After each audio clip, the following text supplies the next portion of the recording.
औज़ुबिल्लाहि मिनश्शैतानिर्रजीम बिस्मिल्लाहिर्रहमानिर्रहीम।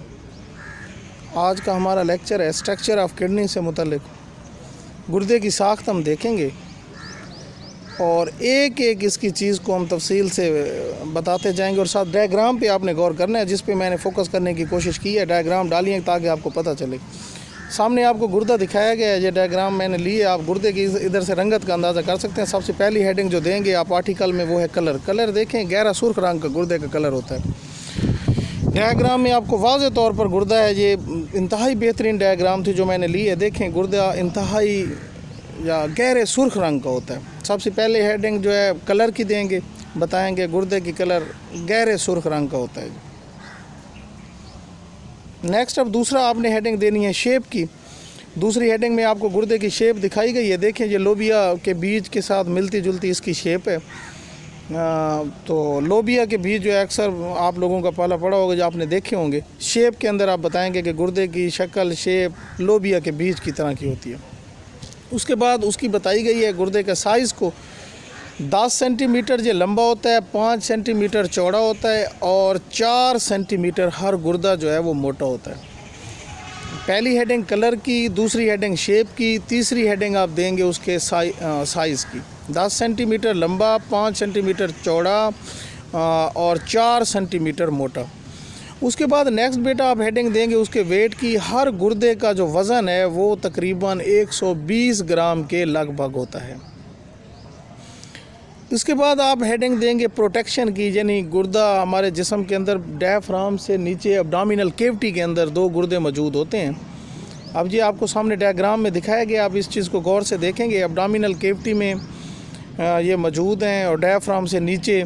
और देखें, जो सबसे अहम बात है, लास्ट वाली 2 रिब्स देखेंगे हर गुर्दे की जो है वो हिफाजत कर रही हैं। अब प्रोटेक्शन की हेडिंग देंगे, आप बताएंगे कि हर गुर्दे की हिफाजत आखिरी 2 पसलियाँ करती हैं। ये इस तरह का लेक्चर देने का मकसद ही यही है कि आप मुख्तलिफ़ चीज़ें जो है डायग्राम से वो आपको वाज़े हो सकें। अब इस डायग्राम में लास्ट की 2 रिब्स दिखाई गई हैं। टोटल रिब्स आपको पता है 24 होती हैं। लास्ट वाली 2 रिब्स आपको दिखाई गई हैं। हर गुर्दे के ऊपर 2 रिब्स मौजूद हैं जो उनकी हिफाजत कर रही हैं। नेक्स्ट अगर आप उसकी देखें, 2 साइड होती हैं हर एक किडनी की। जो बैरूनी साइड होंगी वो कन्वेक्स होंगी और जो अंदरूनी साइड होंगी वो कनकेव होंगी।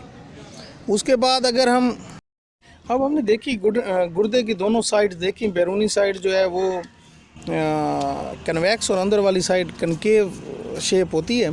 अब दोनों गुर्दों की अगर पोजीशन देखें, एक किडनी जो है थोड़ा नीचे की तरफ और एक ऊपर को उठा हुआ होता है। अब जो राइट किडनी है वो थोड़ा नीचे की तरफ होता है और लेफ़्ट जो है वो ऊपर उठा हुआ होता है।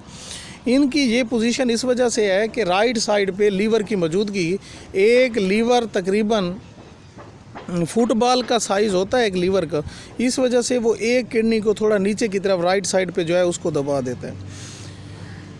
अब अगर हम देखें किडनी को और इसके हम डिटेल में जाना चाहें मज़ीद इसकी जो है साख्त को, तो अब आप देखें कि जो पूरे जिस्म से गंदा खून जिसके अंदर मुख्तलिफ मेटाबोलाइट शामिल होंगे, जो उसको किडनी की तरफ जो खून की नाली लेके आएगी वो रेनल आर्टरी कहलाएगी।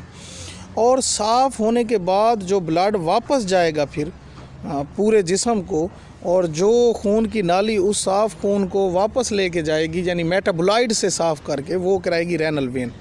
अब अगर हम गुर्दे के मुख्तलिफ हिस्सों इंटरनल स्ट्रक्चर को देखें गौर से, तो जो गुर्दे का बैरूनी हिस्सा है अगर उसका क्रॉस सेक्शन काटें तो वो रेनल कार्टेक्स कहलाता है। रेनल कार्टेक्स गहरा सुर्ख होता है क्योंकि खून की वाफिर मिकदार में उसको सप्लाई होती है। और अगर हम मज़ीद देखें उसके रेनल कार्टेक्स के बाद अंदर वाला हिस्सा, तो वो कहलाएगा रेनल मेड्यूला। रेनल मेड्यूला ज़्यादा सुर्ख नहीं होता क्योंकि खून की सप्लाई अंदर वाले हिस्से को कम होती है। और उसके अंदर अगर आप मुसल्लसनुमा हिस्से देखें जिनको रेनल पैरामिड्स कहते हैं, तो रेनल पैरामिड जो हैं एक गुर्दे के अंदर इनकी तादाद 7-8 से लेकर तकरीबन 17-18 तक होती है।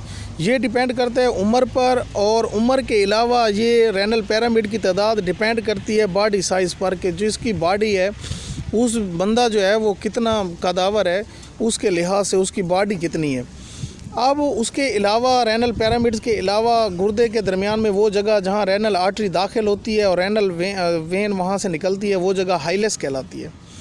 और यूरेटर का पहला चौड़ा इलाका जो है वो पेल्विस कहलाता है। पेल्विस सारे नकारा मटेरियल किडनी से इकट्ठे करता है, फिर उनको यूरेटर की मदद से जाके डालता है यूरिनरी ब्लैडर में, और यूरिनरी ब्लैडर यूरिथ्रा की मदद से इन नकारा मटेरियल को जिस्म से बाहर खारिज कर देता है।